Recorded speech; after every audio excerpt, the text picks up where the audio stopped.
Imagine, if you will, the smell of 9 months of decomposition mingling with the heavy, sweet scent of liturgical incense. Imagine the flickering candlelight of the Basilica of St. John Lateran casting long, dancing shadows against walls that have stood since the time of Constantine. Imagine the silence of a terrified Roman clergy, their breaths visible in the chill January air of the year 897. And then, imagine the sound. It is not the sound of a prayer, nor the chime of a bell. It is the wet, rhythmic thud of a spade hitting damp earth, followed by the agonizing screech of a marble slab being pried from its resting place. Deep within the papal crypts, a group of trembling gravediggers is performing a task that defies every law of God and man. They are not here to bury the dead, they are here to arrest them. They reach into the darkness of the tomb and haul upward a heavy, sodden bundle wrapped in the remnants of fine silk. As the light hits the object, the horror becomes clear. This is not merely a body. This is the earthly remains of Pope Formosus, the man who, until 9 months ago, held the keys to heaven and earth. He is being dragged from his eternal rest, his skin a parchment of gray decay, his eyes sunken into hollow voids of nothingness. He is not being taken to a new grave, he is being taken to court. Welcome to boring history, where we peel back the layers of the past to find the moments where reality became stranger than any fiction. Today, we begin a 4-part journey into what is arguably the most macabre, surreal, and politically deranged event in the 2,000-year history of the Catholic Church. This is the story of the Cadaver Synod. To understand how a dead man ended up on trial, we must first understand the world that produced such madness. The late 9th century was not a time of enlightenment. Historians often refer to this period as the Saeculum Obscurum, or the Dark Age of the papacy. The great Carolingian Empire, established by Charlemagne to bring order to Europe, was shattering into 1,000 jagged pieces. The central authority of the emperor had vanished, leaving a vacuum that was filled by a collection of bickering, bloodthirsty Italian noble families. Rome, once the shining capital of the world, had become a fortified playground for these dynastic titans. The papacy was no longer just a spiritual office, it was the ultimate political prize, a golden throne that came with land, wealth, and the power to crown emperors. In this era, popes did not die of old age, they died of accidents. They were poisoned, strangled, or beaten to death by their own advisors. Between the years 872 and 965, there were 24 popes, an average reign of less than 4 years. It was into this meat grinder of ecclesiastical politics that a man named Formosus stepped. Formosus was a brilliant man, a skilled diplomat, and a formidable theologian, but he was also a man who knew how to pick an enemy. Born around 816, he rose through the ranks to become the Bishop of Porto. He was a favorite of the Carolingian kings and was often sent on high-stakes diplomatic missions. In 866, he was sent to Bulgaria to convert the local king Boris I to the Roman Rite. He was so successful, so charismatic, that the Bulgarian king requested that Formosus be named the Archbishop of Bulgaria. However, the sitting pope, Nicholas I, refused. Canon law at the time forbid a bishop from moving from one see or district to another. Once you were married to a church in one city, you were expected to stay there until death. This technicality, this seemingly boring rule about clerical geography, would eventually become the rope used to hang Formosus's memory. As the years passed, Formosus found himself caught in the crosshairs of internal Roman factions. By 872, Pope John VIII, a man of legendary temper and even more legendary paranoia, began to view Formosus as a threat. John accused Formosus of conspiring to seize the papacy and of deserting his see in Porto without permission. Formosus fled Rome in fear for his life. In his absence, John VIII excommunicated him, stripped him of his clerical status, and forced him to swear an oath that he would never return to Rome and never again perform the duties of a priest. Formosus, reduced to the status of a layman, retreated into exile. But in the 9th century, political fortunes could change with the stroke of a blade. In 882, Pope John VIII was assassinated, poisoned by his own relatives, and then, when the poison worked too slowly, finished off with a hammer to the skull. The new administration was much friendlier to Formosus. His excommunication was lifted, his bishopric was restored, and his oath of exile was declared void, on the grounds that it had been extracted under duress. By 891, the man who had been an outcast and a fugitive was elected pope. Formosus took the throne during a period of absolute chaos. To the north, the house of Spoleto, led by Duke Guy III, and his formidable wife Egeltrude, held a suffocating grip on central Italy. They forced Formosus to crown Guy's son, Lambert, as co-emperor. Formosus loathed the Spoletos. He viewed them as two-headed monsters who treated the papacy as their personal puppet. Desperate to break their hold, Formosus sent a secret urgent plea to the German king, Arnold of Carinthia. He begged Arnold to invade Italy, liberate Rome, and take the imperial crown for himself. Arnold accepted. In 896, the German army smashed through the gates of Rome. Formosus, with a sense of triumph that must have felt like divine justice, crowned Arnold the Holy Roman Emperor in St. John Lateran. The Spoletos fled, nursing a cold, obsidian-hard hatred for the Pope who had betrayed them. However, the triumph of Formosus was tragically short-lived. Shortly after his coronation, Arnold suffered a debilitating stroke that paralyzed him and forced his army to retreat back across the Alps.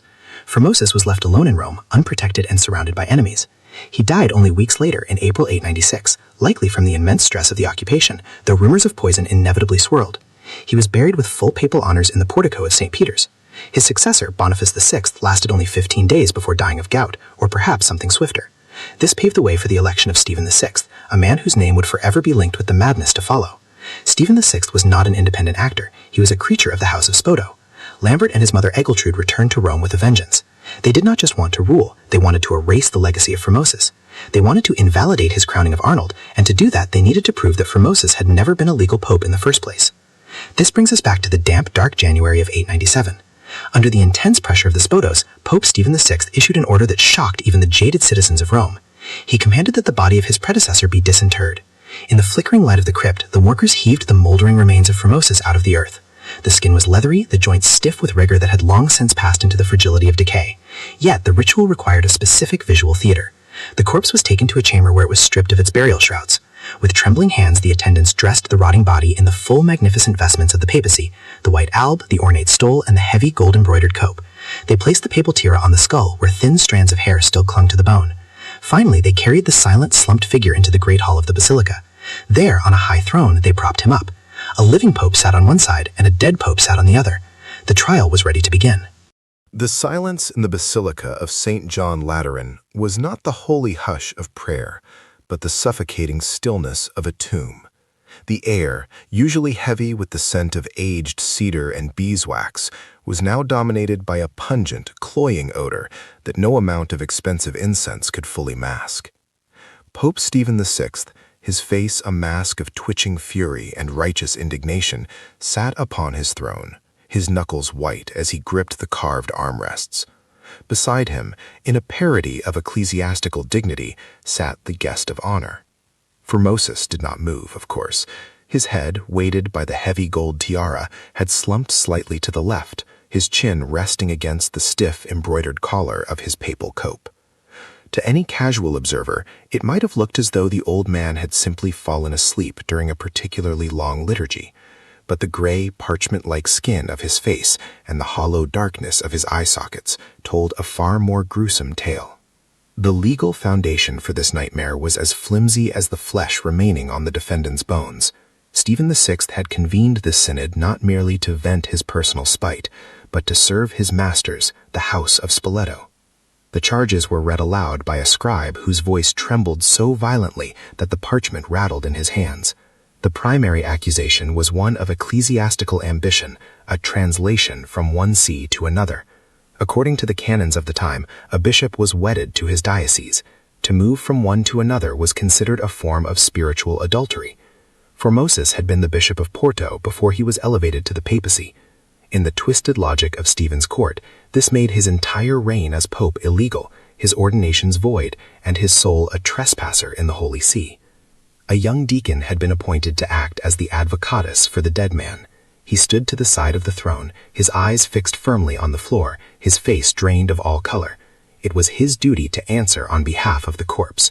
One can only imagine the psychological toll of such an assignment, to stand in the presence of the living vicar of Christ and a rotting predecessor, tasked with defending a man who could no longer speak, in a trial where the verdict had been written before the grave was even opened. The deacon's knees knocked together beneath his robes, a rhythmic tapping that seemed to keep time with the slow dripping of the melting candles.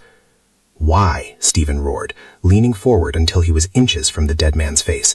"Did you, in your ambition, usurp the universal Roman see, you who were already Bishop of Porto?"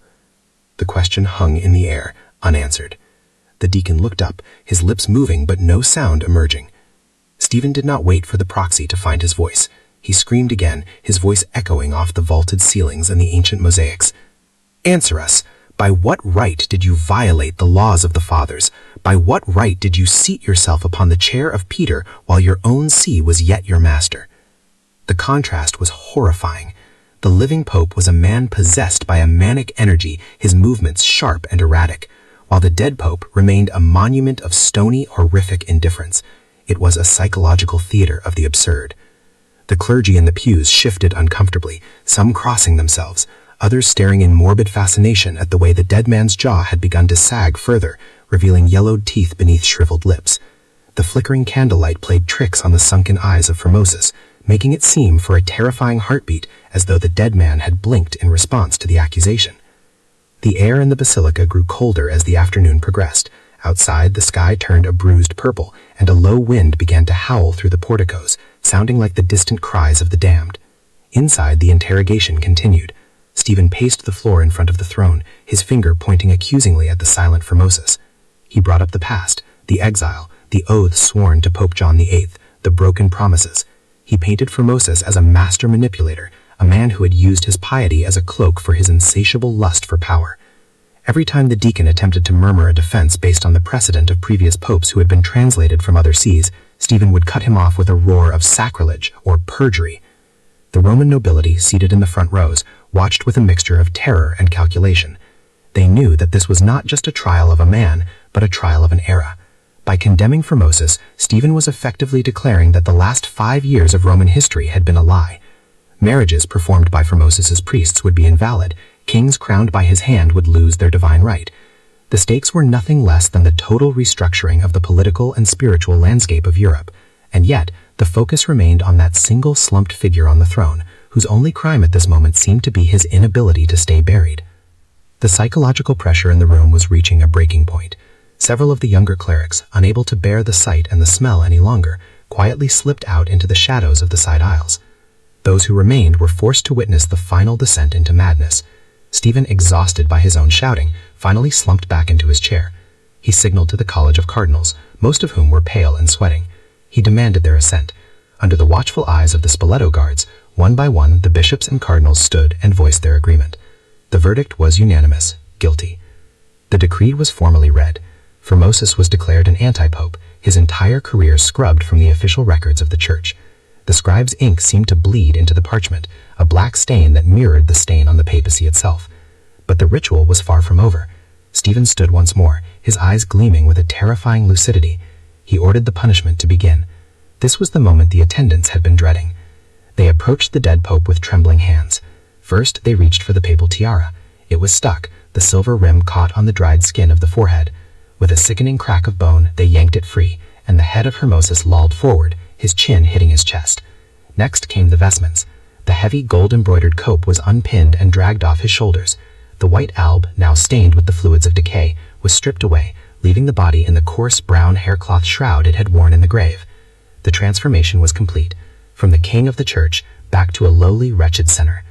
The final act of the day was the most gruesome.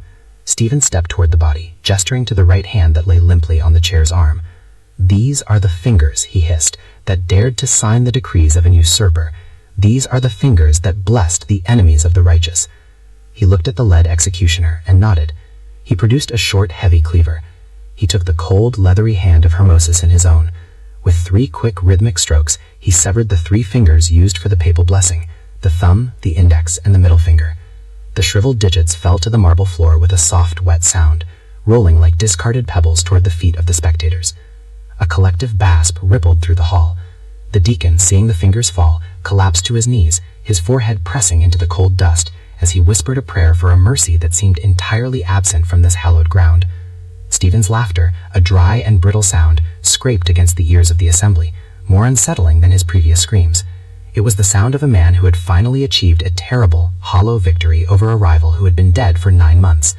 But the trial was finished, and the desecration had only just begun. The guards grabbed the body by the ankles, and with a rhythmic thud, thud, thud, the head of Formosus began to bounce against the stone steps of the altar as they dragged him toward the great bronze doors. The corpse was leaving the hall, but its journey through the streets of Rome was about to take an even darker turn. The doors of the Lateran swung wide, admitting a flood of blinding, unforgiving Roman sunlight that did little to warm the chilling atmosphere of the interior. The transition from the dim, incense-heavy air of the hall to the crisp winter morning was jarring. But for the guards, the work was merely physical now. They did not look at the face of the man they dragged. They focused instead on the rhythmic strain in their shoulders and the uneven cobblestones that threatened to trip them. Behind them, the trail was not one of blood, for the dead do not bleed, but of dark, viscous fluid and fragments of ancient silk, a literal shedding of the papacy's dignity. The spectators followed at a distance, a silent, morbid tale to this grotesque comet. Among them were priests who had once bowed before Formosus, now clutching their crosses with white-knuckled intensity, wondering if the ground would open up to swallow them all for what they had just witnessed. Stephen VI stood at the top of the steps, his chest heaving, his eyes wide and glassy with a triumph that bordered on the manic.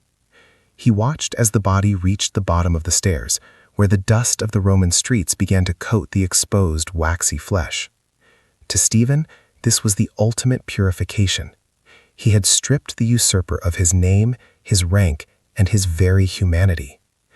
But as the procession moved further into the city, the silence of the crowd began to change. It was no longer the silence of awe, it was the heavy, suffocating silence of a city that had seen 1,000 horrors, but was finally witnessing one that felt fundamentally wrong. The people of Rome were used to political bloodshed, but this was something else. It was a violation of the invisible barrier between the world of men and the realm of the divine. The guards did not take the body to a consecrated site. Under Stephen's express orders, the remains of Formosus were to be treated as those of a damned stranger. They dragged him to a plot of land reserved for the nameless, the destitute, and the executed, the Cemeterium Peregrinorum. Here there were no markers of stone or prayers of intercession. There was only the damp, unforgiving earth of a Roman winter. Without ceremony, the body was rolled into a shallow trench. The dirt was shoveled over the tattered vestments and the mutilated hands, burying the man who had once been the vicar of Christ in the same filth as a common thief. For a few hours, Rome held its breath. It seemed perhaps that the madness had reached its conclusion. But the night that followed was not a peaceful one for Pope Stephen. The mind of the man was already fraying, caught in the gears of the Spoleto family's political machine and his own internal demons. The burial was not enough.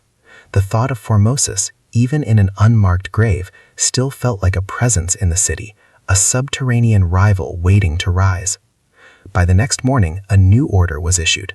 Stephen claimed that the burial of a condemned heretic in any soil, even that of a pauper's grave, was a pollution. The earth itself was being soured by Formosus's proximity. He could not rest while the earth still touched his enemy. The guards were sent back. The shovels struck the fresh earth once more. The body, now further degraded by the stress of the trial and the rough handling of the previous day, was unearthed for the second time in 48 hours. This time there would be no pretense of burial. The destination was the Tiber. The walk to the river was different. Word had spread through the Rioni, the districts of Rome. The initial shock had curdled into a simmering, volatile resentment. The Roman populace was famously fickle, but they possessed a strange, protective reverence for the office of the papacy. To see a pope, even a dead one, treated like the carcass of a diseased dog was a transgression that began to vibrate through the city's bones. As the guards reached the banks of the Tiber, the river was high, its waters a churning, muddy brown from the winter rains. It was a cold, indifferent witness to the final act of the synod. The guards swung the body between them, counting to 3 with a grim, practiced syncopation. On the final count, they released him. The body of Formosus arced through the air, a bundle of gray and shadow, before hitting the water with a heavy, final splash. The current, swift and merciless, caught the remains immediately, pulling the former pope beneath the surface and dragging him towards the sea. Stephen believed that by casting Formosus into the Tiber, he had deleted him from history. The Tiber was the ancient drain of Rome, the place where the city's waste was forgotten. But the Tiber has a long memory, and the Tiber does not always keep what it is given.